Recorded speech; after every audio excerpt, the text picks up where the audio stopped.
네, 안녕하세요. 저는 고려대학교 산업경영공학과 DSBA 연구실 석사과정 정의석입니다. 오늘 제가 세미나에서 다룰 논문은 Anomaly Transformer, Time Series Anomaly Detection with Association Discrepancy라는 논문입니다. 오늘 제가 소개해드릴 목차는 다음과 같이 진행이 되고요. 가장 먼저 인트로덕션부터 시작하도록 하겠습니다. 본격적인 세미나를 진행하기에 앞서 먼저 본 논문에 대한 오버뷰를 가볍게 소개를 하고 진행하도록 하겠습니다. 먼저 해당 논문은 RCLR 2022년에 억셉티드된 페이퍼로 스포트라이트 페이퍼로 선정되었습니다.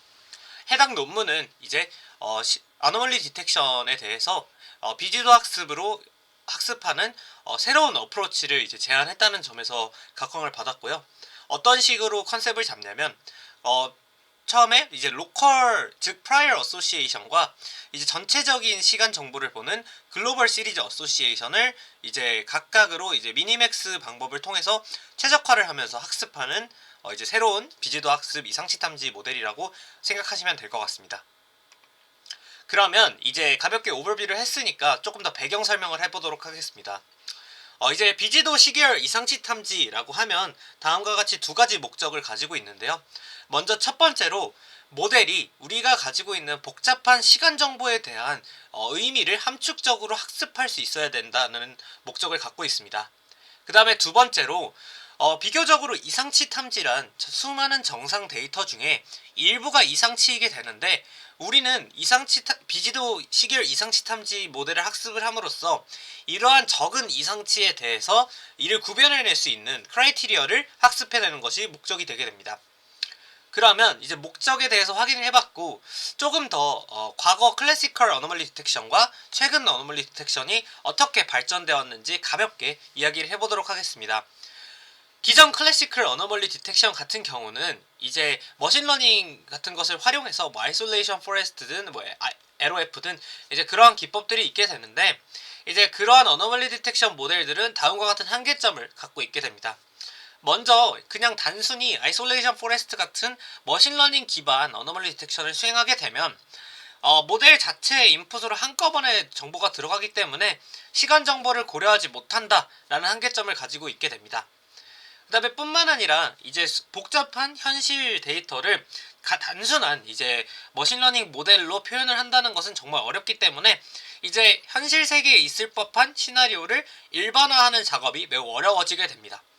그래서 이제 조금 더 그러면 어떻게 시간 정보를 반영을 할까라고 이제 고민되고 수많은 연구들이 이루어짐을 통해서 이제 딥러닝 어노멀리 디텍션 시대로 넘어오게 됩니다. 클래시컬 어노멀리 디텍션의 한계가 바로 이 템포럴한 인포메이션을 정보를 넣지 못한다 라는 거였는데 이제 딥러닝으로 넘어오면서 템포럴한 레프레젠테이션들을 같이 학습할 수 있는 그런 기법들이 많이 제한이 되게 되는데요. 뭐 대표적으로 이제 RNN 계열들이 있다라고 보시면 될 것 같습니다.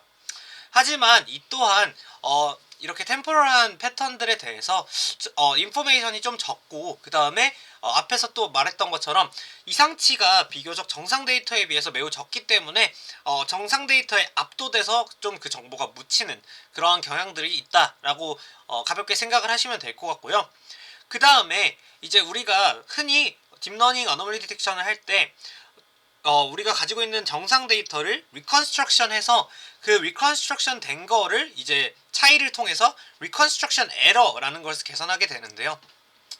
이런 리컨스트럭션 에러를 계산할 때 각각의 시점들에 대해서 포인트 와이즈로 계산을 하기 때문에 우리는 주변에 보시면 이제 주변의 정보들에 대한 즉 템포럴한 컨텍스트에 대해서는 이제 정보가 조금 덜 들어간다라고 이해를 하시면 될 것 같습니다. 그래서 저는 이 두 번째 거는 이제 뭐 충분히 이해를 하셨을 것 같긴 한데 첫 번째 게 조금 이해하기가 어려워서 뒷장에 슬라이드를 이제 만들어 봤습니다. 근데 이제 가볍게 요 2번에 대해서도 잠깐 이야기를 하자면 우리가 가지고 있는 요런 데이터가 이렇게 있을 때 이제 우리는 흔히 요거를 다시 이제 리컨스트럭션을 하게 됩니다. 근데 이제 리컨스트럭션을 했을 때 우리는 이 리컨스트럭션 된 각각의 포인트별로 이제 비교를 해서 이제 로스를 계산하게 되는데 이러한 로스를 계산할 때 예를 들어서 주변에 어떻게 갑자기 튀는 데이터가 있다고 했을 때 이제 이 부분에 있어서는 포인트끼리는 구분을 할 수 있지만 다음 포인트인 얘를 고려할 때는 요 옆에 요 값들이 따로 영향을 끼치지 않는다. 이 정도로 이해를 하시면 될 것 같습니다. 그러면 다시 첫 번째 이제 꼭지에 대해서 설명을 좀 더 드려보도록 하겠습니다. 그래서 이제 Unsupervised Anomaly Detection에서 아까 예시로 RNN 같은 모델들이 있다라고 말씀을 드렸는데요.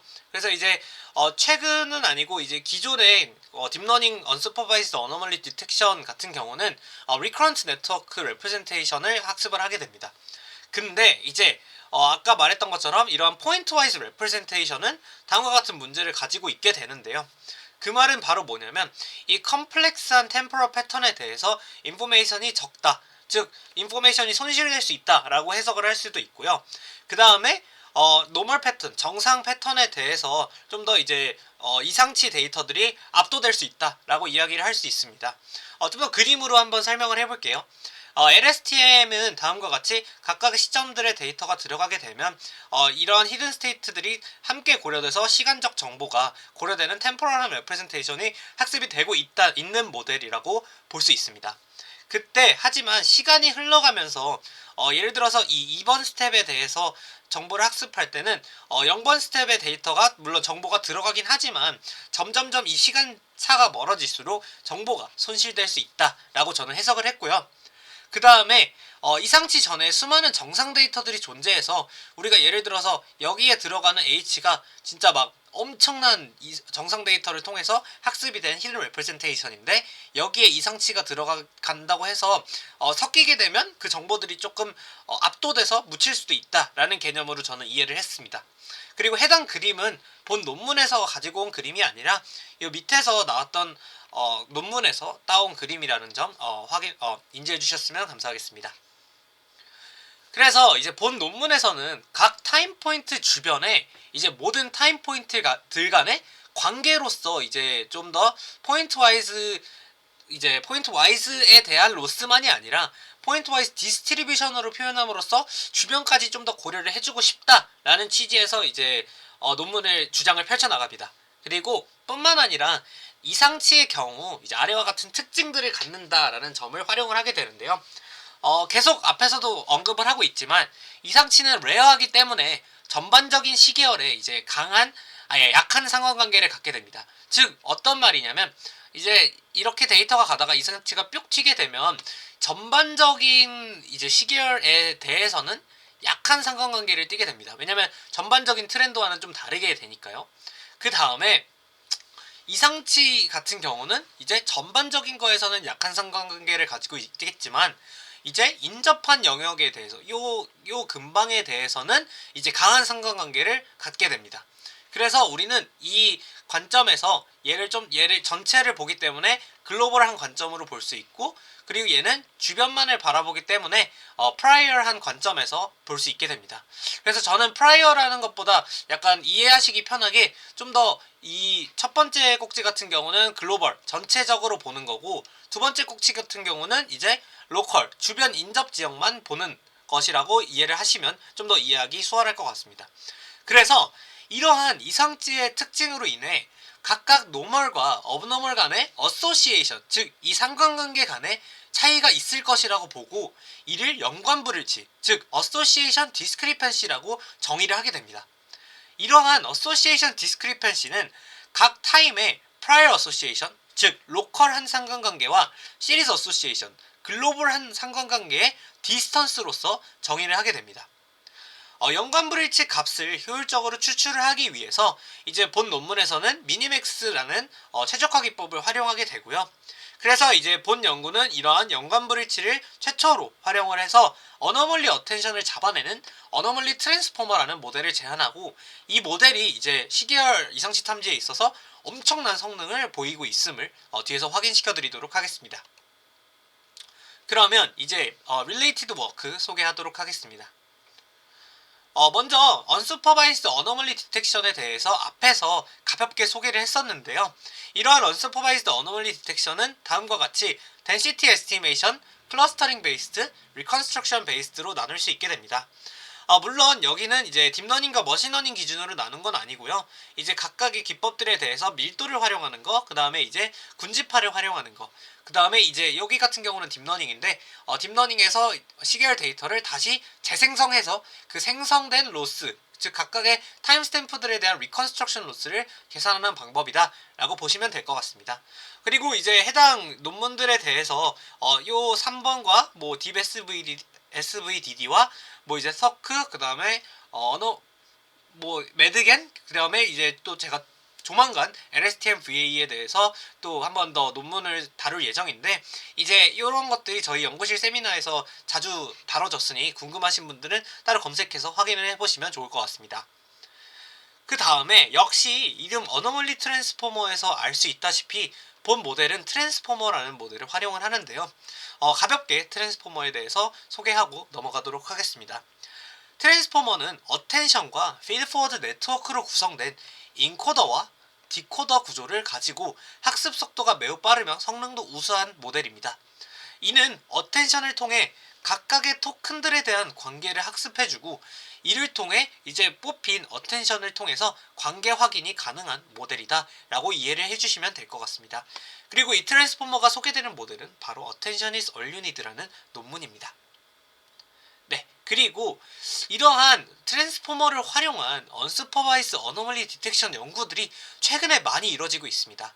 이러한 트랜스포머를 활용한 어노멀리 디텍션 모델의 장점은 바로 롱레인지 템포럴 디펜던시를 학습할 수 있다는 장점입니다. 제가 앞에서 RNN에 대해서 말씀드렸을 때 시간이 점점 길어질수록 과거에 대한 인포메이션은 좀 묻히는 경향이 있다라고 이야기를 드렸는데요. 트랜스포머를 사용하게 되면 이러한 시간 정보가 순차적으로 들어가는 게 아니라 한꺼번에 들어가기 때문에 이제 좀 더 거리가 긴 롱레인지 템포럴 디펜던시를 학습할 수 있다 라는 장점이 있고, 이로써 RNN보다 좀 더 좋다는 인식이 많이 이제 들어가고 있습니다. 그래서 이제 트랜스포머를 활용한 연구들이 2019년부터 조금씩 이제 연구가 되어 가고 있는 것을 확인할 수 있고요. 저희 연구실도 최신 연구들 관련돼서 이제 많은 세미나들을 진행했습니다. 그래서 보시는 바와 같이 제일 첫 번째로 사용했던 논문에서 제가 얘기하기를 이제 이런 트랜스포머를 시계열 이상치 탐지에 활용했던 연구들을 다음과 같이 5개를 소개를 하는데요. 크게 제가 보기에는 다음과 같이 구분을 할 수 있다라고 생각을 합니다. 먼저 이제 시간적 정보를 보기 위한 연구들인 이제 4가지가 있게 되고, 시간적 정보 플러스 그 시간에서 좀 더 그 각각의 변수들의 관계를 확인하기 위해서 그래프 기법을 적용한 이제 논문으로 크게 두 부류로 나눌 수 있습니다. 가볍게 이야기를 하자면 첫 번째 논문인 Enhancing the Locality and Breaking the Memory Bottleneck of Transformers라는 논문은 이제 로그스펄스 어텐션 기법이라고 해서 어텐션에 조금 더 로그스펄스한 어텐션을 통해서 좀 더 넓게, 좀 더 롱레인지한 템포럴 디펜던시를 학습할 수 있는 어텐션 기법을 제안하게 됩니다. 그 다음에 리포머라는 논문 같은 경우는 저희 연구실 김정희 석사과장님이 발표를 해주셨는데, 이제 트랜스포머를 할 때 연산량이 많게 되는데 이러한 연산을 어떻게 효율화할지 이제 그 기법을 제안하는 논문입니다. 그 다음에 인포머 같은 경우는 저희 김수빈 석사과장님이 발표를 해주셨고요. 이 또한 역시 프로브 스파르스 어텐션 기법이라는 것을 통해 어떻게 좀 더 롱레인지하고 연산적 효율성을 잡겠는지에 대한 연구라고 보시면 될 것 같고요. 그 다음에 마지막으로 오토포머 같은 경우는 강영호 석사과장이 얼마 전에 저번 주에 발표한 세미나 내용인데요. 이는 트랜스포머의 오토 코릴레이션을 활용해서 어텐션을 활용을 해보겠다라는 이제 식의 연구 방향을 제안하는 논문입니다. 네, 그러면 이제 본격적인 저희 이 모델의 하이라이트인 메서드에 대해서 이제 말씀드리도록 하겠습니다. 본격적인 논문의 오버롤 아키텍처는 다음과 같이 정의가 되는데요. 솔직히 제가 앞에서 말씀드린 게 답니다. 근데 이제 조금 더 디테일하게 들어가기 전에 한 번 더 짚고 넘어가면, 이제 prior attention이라고 해서 주변 정보들을 강조해서 학습을 하게 되는 이제 로컬리티를 반영한 이제 attention 값인 prior association을 보게 됩니다. 그 다음에 이제 series association이라고 해서 전체 타임 시리즈에 대한 어소시에이션을 학습하는 부분이 이렇게 파란색으로 있게 되고요. 그 다음에 이렇게 각각 프라이어 어소시에이션과 시리즈 어소시에이션을 이제 미니맥스 기법을 통해서 좀 더 좋은 인베딩 값을 추출하는 그러한 이제 방법이 최적화 기법이 여기 빨간색 부분에서 적용이 되게 됩니다. 그리고 이제 이 블록 자체는 어노멀리 어텐션이라고 해서 우리가 트랜스포머 어텐션 부분을 이렇게 대체했다라고 보시면 될 것 같습니다. 그러면 첫 번째로 prior association에 대해서 설명드리도록 하겠습니다. prior association은 우리가 말하는 가우시안 디스트리뷰션을 이제 활용을 하게 되는데요. 이제 가우시안 디스트리뷰션이 어떻게 적용이 되냐면 타임 시리즈가 이렇게 있게 되면 이 특정 포인트 i에 대한 가우시안 디스트리뷰션이라고 보시면 될 것 같습니다. 이때 어떠한 파라미터들이 사용되냐면 시그마라는 값이 사용을 하게 되는데 이러한 시그마는 learnable 파라미터가 되게 됩니다. 그래서 우리는 이러한 prior association이 각각 다양한 타임 시리즈 패턴에 대해서 적응을 할 수 있도록 이제 학습을 하게 되고요. 그리고 또 이러한 시그마를 통해서 다양한 길이의 어노멀리 세그먼트에 대해서도 잘 적응을 할 수 있도록 유도를 했다라고 보시면 될 것 같습니다. 좀 더 어떻게 되는지 좀 이해가 안 되시는 분들도 있을 것 같아서 가볍게 그림을 보여주자면 각각 시점에 대해서 이렇게 가우시안을 통과시키면서 적당한 파라미터 시그마를 학습을 하게 됩니다. 그리고 이때 prior association 같은 경우는 다음과 같이 이제 식이 정의가 되고요. 이때 각각의 로우에 대해서 스케일링을 해주게 됩니다. 그 다음에 이제 시리즈 어소시에이션이라는 개념이 있게 되는데 시리즈 어소시에이션은 단순히 이제 저희가 기존 시계열의 트랜스포머를 적용했다시피 그냥 일반적인 러 시리즈가 들어가게 되면 이제 각각에 대한 어소시에이션을 학습을 하게 됩니다. 그리고 이제 이 부분에 대해서는 이미 트랜스포머식에서 그대로 나온 것이기 때문에 진짜 그냥 단순히 쿼리키를 통해서 이제 각각의 어텐션이 학습이 되는 거다라고 그냥 이해를 하시면 될 것 같고요. 이 역시 이제 멀티헤드 어텐션을 수행한다라는 점만 짚고 넘어가고 싶습니다. 그러면 이제 다시 한번 좀 더 정리를 하자면 프라이어 어소시에이션 같은 경우는 주변 시점에 가중치를 준 어텐션 값이라고 이해를 하시면 될 것 같고요.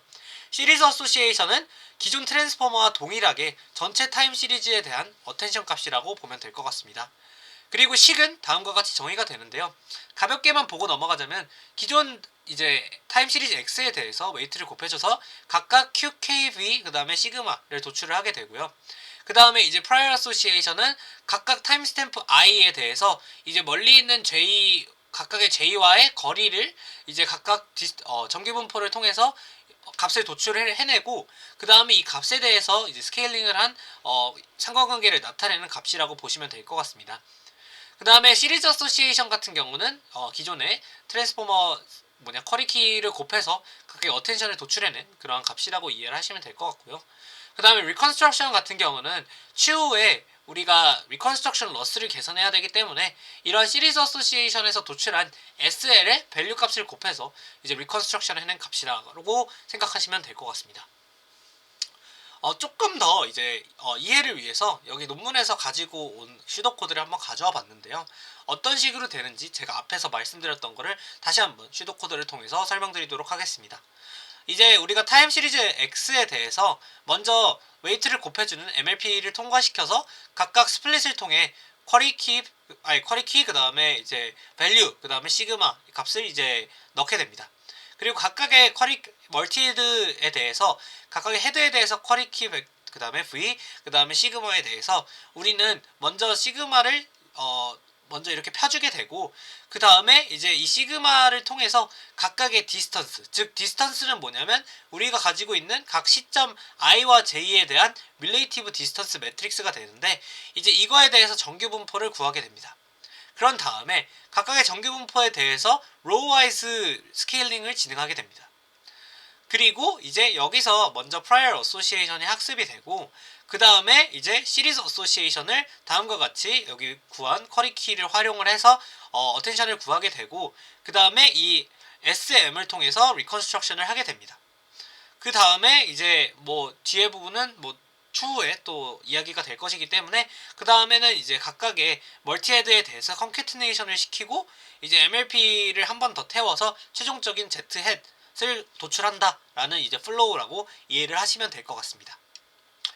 그러면 이제 어소시에이션 디스크리펀시라고 계속 얘기를 했었는데 이런 어소시에이션 디스크리펀시가 뭐냐라고 이야기를 하자면 앞에서도 가볍게 이야기를 했었는데 이제 어소시에이션 디스크리펀시는 prior association과 시리즈 어소시에이션의 디스턴스라고 보시면 됩니다.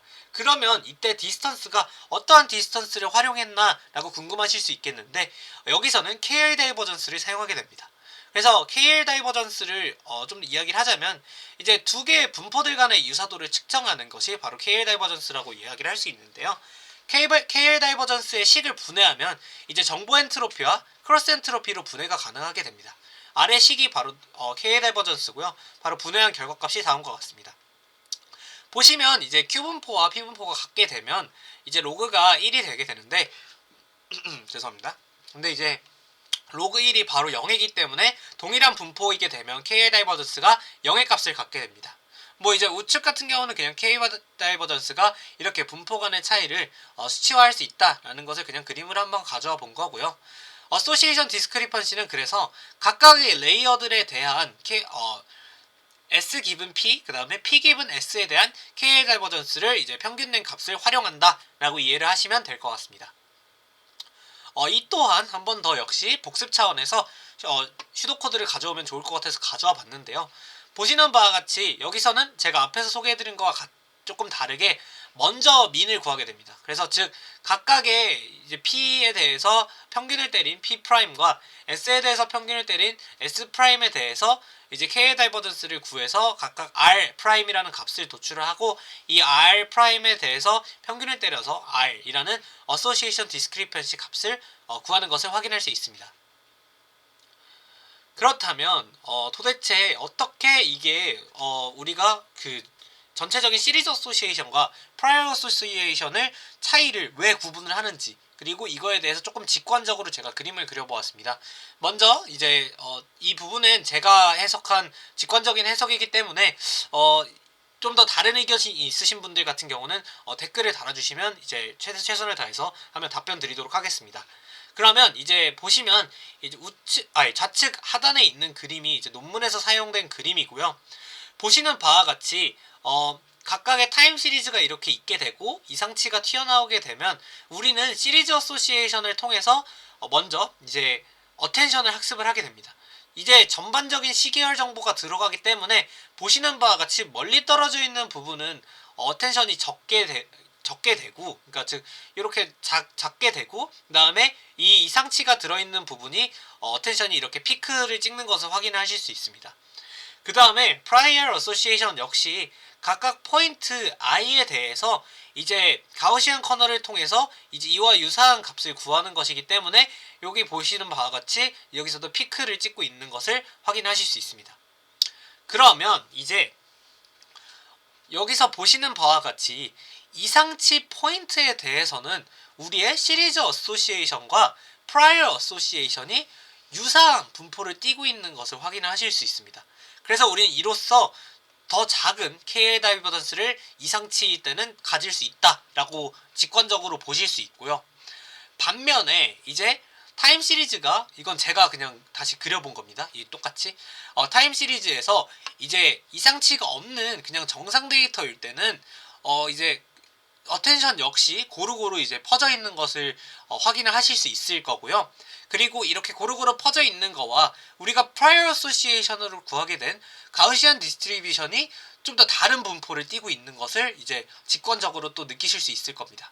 그래서 우리는 여기서 정상일 때는 시리즈 어소시에이션과 프라이어 어소시에이션의 차이가 클 것이다. 즉 어소시에이션 디스크리펀시 값이 클 것이다 라고 이해를 하실 수 있습니다. 본 논문에서 역시 이제 해당 그림을 보여주면서 직관적으로 설명을 하는데, 저는 이 반대되는 상황도 보여주면 좀 더 이해가 좋을 것 같아서 다음과 같이 시각화를 한번 해보았습니다. 그러면 이 어소시에이션 디스크리펀시를 어떻게 학습에 활용할 것인가 라고 이제 이야기를 할 수 있을 것 같은데요.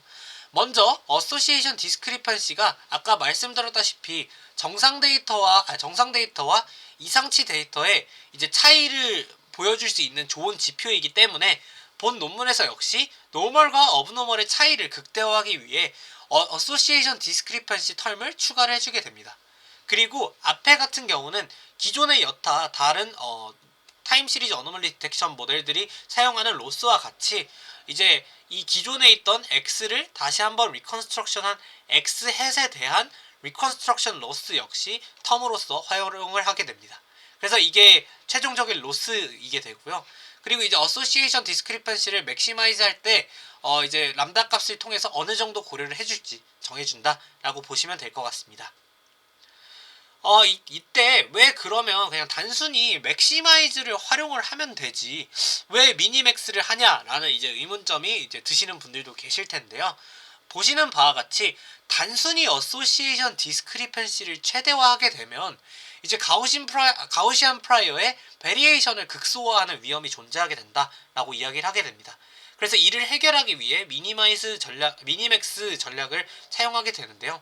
가볍게 각각의 미니마이징 페이즈와 맥시마이징 페이즈에 대해서 살펴보도록 하겠습니다. 먼저 미니마이징 페이즈 같은 경우는 이제 우리가 여기서 보이시는 바와 같이 이제 각각의 우리가 가우시안 디스트리뷰션, 우리가 즉 프라이어 어소시에이션에서 학습한 가우시안 디스트리뷰션이 단순히 이렇게 그냥 우리가 이 타임 시리즈와 똑같이 활용을 하게 하려면 엄청 피크 찍히게 이제 높게 계산이 될 겁니다. 프라이어 어소시에이션이. 왜냐하면 타임 시리즈랑 유사하게 이 가우시안이 정의가 되니까 이제 좀 더 피크가 높게 나올 겁니다. 하지만 우리는 이 미니마이즈 페이즈를 통해서 실제 시리즈 어소시에이션, 즉 이 주변 템포럴한 정보를 학습을 해서 도출된 이 어텐션 값과 유사하게, 즉 이 거리가, 이 차이가 적어지게 미니마이징 전략을 수행을 하게 되는데요. 보시는 바와 같이 이렇게 미니마이징 페이즈를 통해서 우리의 시리즈 어소시에이션과 조금 더 프라이어 어소시에이션이 가까워지도록 하는 것을 목적으로 합니다. 이렇게 하는 것의 장점이 뭐냐면 이제 프라이어 어소시에이션이 기존 가우시안만을 활용해서 이를 재현하게 되면 템포럴한 정보가 빠지게 됩니다. 그래서 이런 템포럴한 정보를 어느 정도 내포할 수 있도록 하는 것이 바로 목적이게 됩니다. 그래서 이제 우리가 최초로 사용했던 기존 프라이어 어소시에이션 같은 경우는 이렇게 엄청난 첨도를 가지고 있을 수 있지만 이런 미니마이징 페이즈를 통해서 좀 더 완만하게 시리즈 어소시에이션과 유사한 파형을 띠도록 하는 것이 본 이제 페이즈의 목적이고요. 그리고 참고로 이 디태치란 표현은 이제 그레디언트 백프로퍼게이션을 진행하지 않는 것이라고 이해하면 되겠습니다. 즉 이 시리즈 어소시에이션 값은 고정이 되어 있고 우리의 이 프라이어 어소시에이션 값이 업데이트되면서 이 S와 유사하게 되는 부분이라 이해를 하시면 됩니다. 그런 다음에 맥시마이징 페이즈라고 해서 아까 말했다시피 우리의 메인 목적인 어소시에이션 디스크리펜시를 맥시마이즈하는 과정이 이제 여기 이 페이즈라고 이해를 하시면 되는데요. 우리는 여기 앞에서 미니마이즈를 통해서 이제 도출한 프라이어 어소시에이션 값에 대해서 이제 이 값과 시리즈 어소시에이션 값이 차이가 많이 나도록 이제 유도를 하게 됩니다. 이는 좀 더 시리즈 어소시에이션이 이제 주변 부분을 더 집중을 할 수 있도록 더 많은 어텐션을 줄 수 있도록 하는 효과를 갖는다 라고 이야기를 하고 있습니다. 그래서 어노멀리 스코어는 이제 노멀라이즈드 된 어소시에이션 디스크리펜시와 리컨스트럭션 로스를 활용해서 다음과 같이 곱해줌으로써 이제 어노멀리 스코어를 정의를 해주게 되는데요. 어소시에이션 디스크리펜시와 리컨스트럭션 로스를 함께 어노멀리 스코어로 활용을 하면서 얻을 수 있는 이점은 다음과 같다고 합니다. 이제 보다 나은 리컨스트럭션을 위해 어드제이선트한 타임 포인트에 보다 높은 어텐션을 가하는 효과가 있다고 하고요. 그 다음에 어브노멀 포인트들이 어소시에이션 디스크리펜시가 보다 더 낮아지고 어노멀리 스코어가 보다 더 커지는 효과라고 합니다. 이 역시 이제 어소시에이션 디스크리펜시 베이스드 어노멀리 스코어에 대해 도출하는 슈도 코드를 좀 더 쉬운 이해를 위해 한번 가져와 보았습니다. 그러면 마지막으로 이제 해당 메서드에 대한 익스페리먼트 정리해 보도록 하겠습니다. 이제 본 익스페리먼트에 사용한 데이터셋은 총 이제 6가지 데이터셋을 활용을 했는데요. 가볍게 소개를 하자면 SMD 데이터 같은 경우는 이제 서버 머신 데이터셋으로 이제 줄임말이고 이제 이는 인터넷 컴퍼니에서 5주에 걸친 데이터들을 38개의 디멘션에 대해서 수집한 데이터입니다. 그 다음에 PSM은 풀드 서버 매트릭이라고 해서 이제 이베이에서 어플리케이션 서버 노드를 통해서 이제 26개의 디멘션으로 이제 인터넷 정보, 이제 서버에 대한 정보를 수집한 데이터셋이라고 보시면 될 것 같습니다.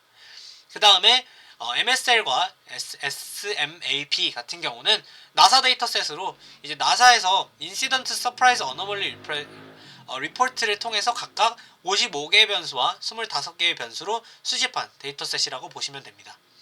그 다음에 마지막으로 스와트 같은 경우는 여기 보시면 각각의 워터 트리트먼트 센터에서 이제 크리티컬 인프라스트럭처 시스템 언더 컨티뉴어스 오퍼레이션을 통해서 수집된 이제 51개의 센서 데이터라고 보시면 되고요. 마지막으로 저는 뉴립스 TS라는 것을 이번에 처음 봤는데 이제 이는 5가지의 타임 시리즈 어너멀리 시나리오에 대해서 조금 더 이제 시나리오에 집중해서 수집된 데이터라고 보시면 만들어진 데이터라고 보시면 되겠습니다. 이때 5가지의 타임 시리즈 어너멀리 시나리오는 크게 포인트 글로벌, 패턴 컨텍스추얼, 패턴 쉐이플렛, 패턴 시즈널, 그 다음 패턴 트렌드 이렇게 구분이 되게 됩니다.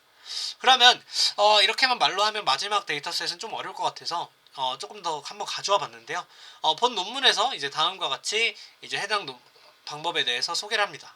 먼저 제너럴한 아웃라이어는 크게 원래는 글로벌, 컨텍스추얼, 그 다음에 컬렉티브 이렇게 나누게 되는데 타임 시리즈 아웃라이어 같은 경우는 글로벌, 컨텍스추얼, 그 다음에 각각 이거는 포인트에 대해서 보게 되는 거고 패턴와이즈로 이제 쉐이플렛, 시즈널, 트렌드 이렇게 보여주게 됩니다. 그래서 보시면 그냥 포인트라고 하면 이 포인트 하나에서 이상치가 나타났다는 거고요. 컨텍스추얼 같은 경우는 이제 보시는 바와 같이 기존의 컨텍스트와는 다르게 이 포인트가 하나 이렇게 삐죽 튀어나온 것을 확인할 수 있습니다. 그 다음에 컬렉티브 같은 경우는 이제 약간 여기랑 살짝 비슷할 수도 있지만 얘는 컬렉티브는 말 그대로 이렇게 또 유형이 있었다가 이렇게 길게 어너멀리가 들어오는 그런 개념이라고 이해를 하시면 되겠습니다. 저는 이제 이 논문 세미나를 준비하면서 본 논문에 해당하는 지식들만 좀 가져오다 보니까 이 뉴리스 TS라는 논문을 완벽하게 읽진 않아서 이 설명이 조금 틀릴 수 있다는 점 양해 부탁드립니다. 그러면 이제 본 데이터들 앞에서 소개한 6가지 데이터들에 대해서 이제 다음과 같이 이제 스펙을 정리를 해볼 수 있고요. 이때 각각 타임 시리즈 윈도우는 100으로 구성을 했다는 점 이제 한 번 더 여기서 짚고 넘어가도록 하겠습니다. 그리고 이제 요거는 각각 체인, 밸리드, 그다음 테스트에 대한 이제 개수고요. 이 AR 같은 경우는 얼만큼 이제 어너멀리가 존재하는지 데이터셋에서 이제 그를 이제 시각화래 이를 이제 수치화해 놓은 값이라고 보시면 되겠습니다. 그래서 임플리멘테이션 디테일은 다음과 같습니다. 이제 THOC라는 논문의 설정과 동일하게 각각의 데이터셋에 대해서 겹치지 않는 윈도우를 통해서 이제 서브시리즈를 구성을 하게 되고요. 여기 있는 것들이 그런 서브시리즈 값들입니다. 여기 트레인 밸리드 테스트가. 그 다음에 이제 밸리데이션 셋을 구성을 할 때 스와트의 경우 0.1%, SMD의 경우 0.5%, 나머지 데이터 같은 경우는 1%의 이상치 값이 들어가도록 이제 밸리데이션 데이터셋을 구성을 했고요. 이제 동일하게 어너멀리 트랜스포머 레이어 같은 경우는 3개의 레이어, 그 다음에 히든 스테이트의 채널의 개수는 512, 그 다음에 멀티헤드는 이제 8개, 그 다음에 람다는 3, 그 다음에 옵티마이저는 아담 옵티마이저를 썼고 얼리 스타핑을 통해서 에포크 10까지 학습을 했다고 이야기를 하고요. 배치 사이즈는 32를 했다고 이야기하고 있습니다. 그러면 이제 각각의 파라미터 센시티비티를 확인해주기 위해서 각각 윈도우랑 로스에 대해서 다음과 같이 F1 스코어를 시각화한 것을 볼 수 있는데요. 이제 본 논문에서는 여기서 말하는 윈도우 사이즈 100과 람다 로스 레이트가 3일 때를 이제 모델의 최종 결과를 도출할 때 사용했다라고 이야기를 하고 있습니다. 그러면 여기서 또 확인할 수 있는 게 정말 저는 놀라웠습니다. 그래서 보시는 바와 같이 각각 SMD, MSL, SMAP, SWOT, PSM 데이터에 대해서 이제 본 논문에서 제안하고 있는 모델 성능이 다른 모델들에 비해 훨씬 더 좋은 성능을 가지고 있는 것을 확인할 수 있습니다. 저는 솔직히 제가 타임 시리즈 연구를 진행한 지 그렇게 오래되진 않았지만 이렇게 90대에 있는 성능이 나오는 것은 솔직히 처음 봤고 이제 앞으로 이 연구를 어떻게 해야 되나 조금 걱정이 되긴 합니다. 하지만 그만큼 좋은 성능이 나왔기에 되게 유의미한 연구라고 볼 수 있을 것 같습니다. 그리고 또 보시는 바와 같이 이렇게 단순하게 각각에 대한 프리시전 리콜 그 다음에 F1 스코어만을 활용한 것이 아니라 ROC 커브를 활용했을 때 역시 이제 본 논문에서 제안하는 어너멀리 트랜스포머의 성능이 AUC가 제일 좋은 것을 확인을 하실 수 있습니다. 그 다음에 이제 좀 더 이러한 스코어만이 아니라 시각화를 통해서 모델 성능을 좀 더 논문에서 어필을 하는데요. 보시는 바와 같이 이전 모델들이 잡아내지 못하는 이상치를 어너멀리 트랜스포머가 완벽하게 탐지해내는 것을 확인할 수 있습니다. 이제 아까 이 그림은 아까 그 뉴립스 TS라는 데이터에서 각각의 이제 어너멀리 유형에 대해서 이를 조금 어노멀리 디텍션을 하고 이를 시각화를 해서 좀 비교한 거라고 이해를 하시면 되겠고요. 이제 포인트 글로벌 같은 경우는 이 특정 포인트에 대해서 이상치가 확실하기 때문에 기존 어떤 모델이든 잘 잡아내는 것을 확인하실 수 있습니다. 하지만 이런 포인트 컨텍스추얼, 즉 컨텍스트는 약간 유사하지만 포인트들이 좀 들어가고 나오고 들어가는 것을 이상치라고 보시면 될 것 같은데요. 이제 비트겐이나 이제 딥 SVDD나 LSTM-VA 같은 경우는 이런 것을 잘 못 잡아내는 반면 어노멀리 트랜스포머는 이 두 포인트를 정확하게 잡아내는 것을 확인을 할 수 있습니다. 그리고 포인트 쉐이플렛 같은 경우, 패턴 쉐이플렛 같은 경우는 기존에 있는 패턴과 다른 패턴을 잡아내는 것으로 이제 비트겐은 잡아냈지만 다른 딥 SVD나 LSTM-VA는 잡아내지 못하는 반면 어노멀리 트랜스포머는 이 부분 역시 잘 잡아내는 것을 확인할 수 있고요. 그 다음에 패턴 시즈널 역시 이제 시즈널 패턴이 좀 다른 오류라고 보실 수 있는데 이제 비트겐은 역시 이런 좀 패턴을 학습하는 모델이기 때문에 이 역시 잘 잡아내는 거 반면 다른 두 모델들은 잘 잡아내지 못하고 어노멀리 트랜스포머 역시 이는 잘 잡아내는 것을 확인하실 수 있습니다. 그리고 마지막으로 패턴 트렌드는 이런 패턴에서 트렌드가 갑자기 바뀌는 그런 이상치로 이제 DBSVD는 잡아냈지만 다른 두 모델들은 못 잡아내고 어노멀리 트랜스포머는 이를 잡아내는 것을 확인할 수 있습니다.